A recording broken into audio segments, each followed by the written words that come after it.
Hello everyone, how are you today? I hope that you're having a really good day. If you're new to my channel, my name's Taylor. I come to you from Baltimore, Maryland, and this is just a quick video on the Western Sky Hat. This is a design by Caitlin Hunter.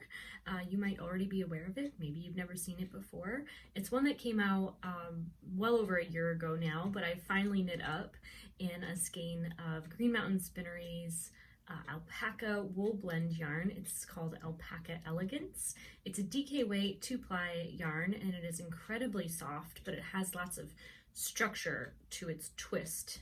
So it's a nice sturdy yarn. It's not too lofty or too light or even too soft. Sometimes fibers can be so fine in their diameter that, especially alpaca fibers, that when they touch your skin, it feels like you're being pricked. And even though the fabric can be super soft feeling, it can also be incredibly itchy when it's worn against your skin.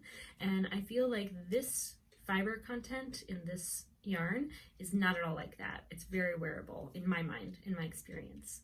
So I wanted to give you a few close-ups of it. This is just how I'm wearing it now. I haven't blocked it. I'm afraid of blocking it because it might stretch dramatically, especially being an alpaca blend.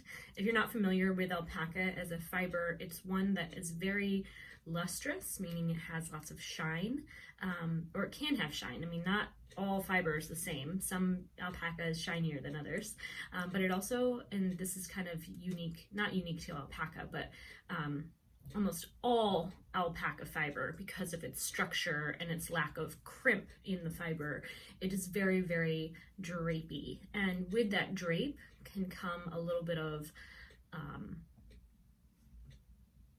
like it just kind of can like stretch as it's worn. So I'm just careful not to stretch this hat too much. I might have, I think I did do a steam blocking of it, and if I haven't already, I probably will, just for fun, because I feel like that always makes knits look a little bit better. Steam blocking is something that I do while I knit my garments too, to make the fabric look really nice and pretty, so that when people see that I'm making something, they don't just see this big crumpled mess and think that it's gonna turn out quite ugly. I find like steam blocking is just a nice stop along the way to kind of look back at your fabric and reevaluate it, see how it's doing. Sometimes you'll find little mistakes when you take the time to lay your garment out and steam block it, so it's something I'm a huge fan of. Because you can always fix those mistakes by dropping down, typically. Not always, but a lot of the time. You can fix them before the sweater's finished, at least. But I digress. This is the Western Sky Hat, and it is a hat where you cast on at the brim. You knit a 1x1 rib, and then you continue in the chart pattern, decreasing to the crown, and then just finishing off with tightening those last few stitches up with just taking a darning needle and bringing that working yarn through all the loops to close it off.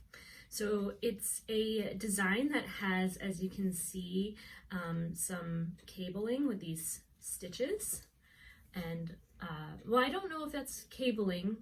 It's actually not cabling, it's lace.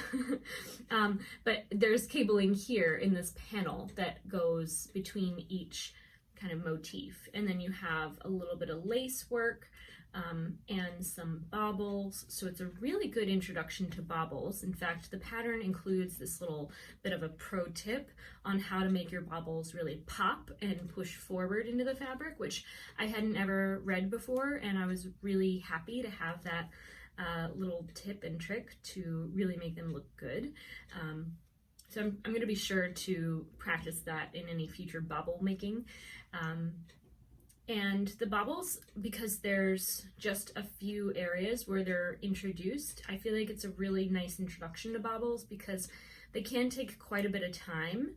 And so if you're looking for a project that has baubles in it, but maybe you don't want to go like a full-on yoke of baubles, this is a really cute design with that feature.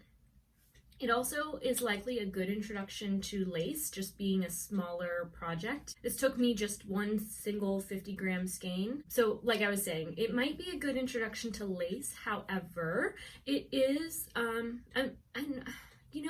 it's nothing more extreme, I think, than like yarn over, knit two together, or yarn over, slip, slip, knit, that type of lace.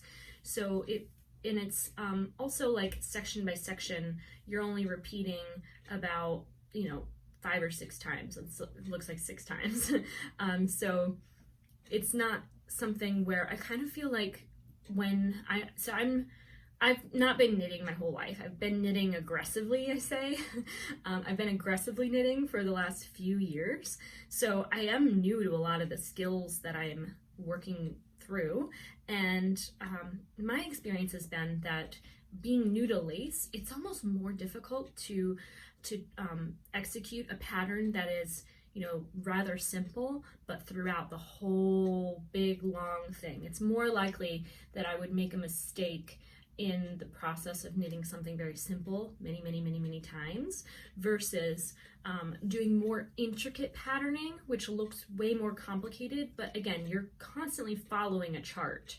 Just like with color work, I find color work quite simple because I have the technique down, and then basically whatever chart I'm following is just what I go by. It's not like I have the chart in my head, like I think a lot of non-knitters or maybe non-color work knitters maybe can be overwhelmed by. So I would say if you're a new lace knitter, it's not a bad project to consider trying as a first-time lace knitter because you're following a chart, there's instructions, whether they're in the abbreviated chart, abbreviation kind of glossary on exactly how to do it. I can't remember. I didn't have to reference her abbreviation glossary in this pattern much, so I actually can't remember if there's one in there included. Typically there is in most paid-for patterns, but you can always reference the abbreviation glossary for instructions on how to execute stitches that are unfamiliar to you. But also in this age now, we have the internet and YouTube, and you can find a video tutorial on almost every stitch that there is. So I would consider this project as like a first-time lace. If you're not new to lace, but maybe you're new to cables, I mean, it's totally possible. It's probably a good first-time cable project as well. But as you can tell, cables make up less of this design than the lace does. And I want to say that's about it. I'm really happy with the feel of this yarn. I know that I already spoke about Green Mountain Spinnery's DK Alpaca Wool Blend, but just feeling this in my hands right now, it has this softness to it that reminds me of velour or velvet. It is velvety soft, and I think that I would really like some type of garment in this yarn. I really do love wool alpaca blends because it gives you the luster and the drape of alpaca, but it retains some amount of squish and kind of, it retains its shape more. It's more reliable in like your estimations of how it'll behave with that extra bit of wool included, versus a straight alpaca yarn. You are gonna find it's gonna change dramatically over time between when you made the garment and then when you wear the garment and then when you've worn the garment for some period. It'll just get longer and longer and longer. That's my experience. So having a alpaca wool blend, I think, is really ideal. I probably likely will only choose alpaca wool blends in the future just because they are a little bit more reliable in retaining their shape, and I do feel like some drape is enough drape. I don't need personally an incredible amount of drape, and if I did, I'd probably go with something like a mohair lace blend because it has that same bit of halo and drama and even more luster than alpaca.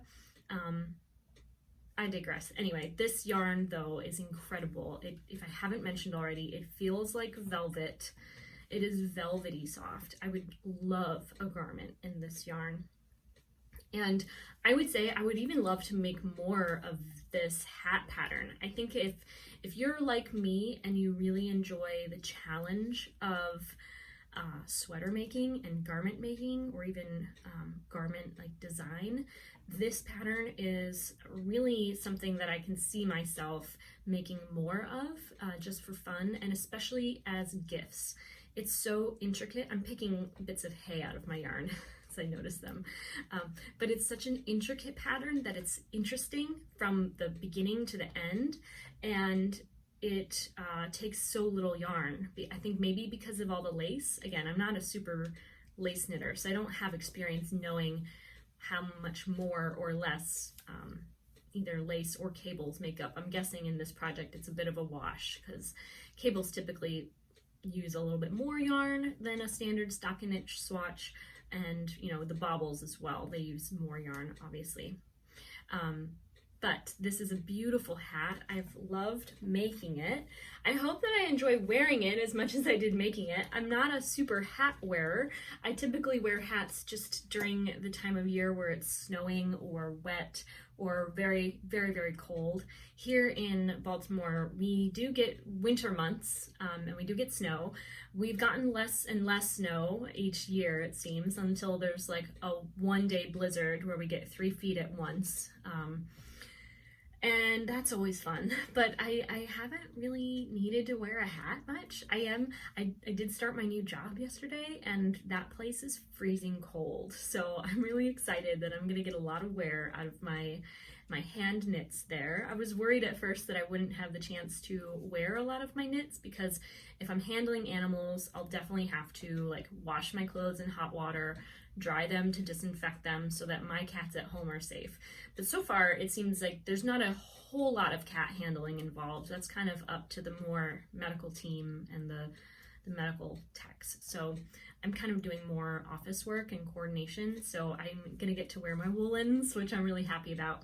But I'm definitely gonna wear this in the winter when things get colder than they are now, so I don't look like a freak wearing a hat indoors throughout the month of October. I expect I'll probably wear it something like this. I feel like that's like what the kids are doing, but I do like to wear things quite strange just to freak people out. So I was playing around with this and pulling it forward like a little cap, because I thought that was funny, but then it looks like a mushroom, like if you just look down from the top. I think that if I made this with a more structured yarn, I could wear it more like a puffed out beret, or if I block it with a plate to give it that shape, it'll fit more kind of like that. I could do that too. So there's a lot of ways to wear this type of pattern. It's a beret pattern, but it's also a beanie if you want it to be a beanie. I wonder how you really like to wear your hats. If there's maybe an image you have on Instagram that you can show me how you really like to wear your hats. You can like tag me in the comments or something and just show me how you wear your hat, because I really kind of want some validation that this is the right way or something, or that it looks good that way. Like, or would you wear it kind of like very drama like that? That would be kind of cool. I like that. That's good too. Maybe I'll wear it like that just to look a little mysterious. Anyway, I don't know what I'm going on about now at this point, but this is the Western Sky hat. Again, it's designed by Caitlin Hunter, and I hope that you have enjoyed this video. If you did, just give it a thumbs up. It really helps me here in growing my channel. If you haven't already subscribed, please do subscribe. I would love to see you here again. And if you haven't yet hit the bell for notifications, you will be notified when I have new content uploaded, so you'll just stay informed. And that's it for today's video. I hope that you have a really good day and that you take care.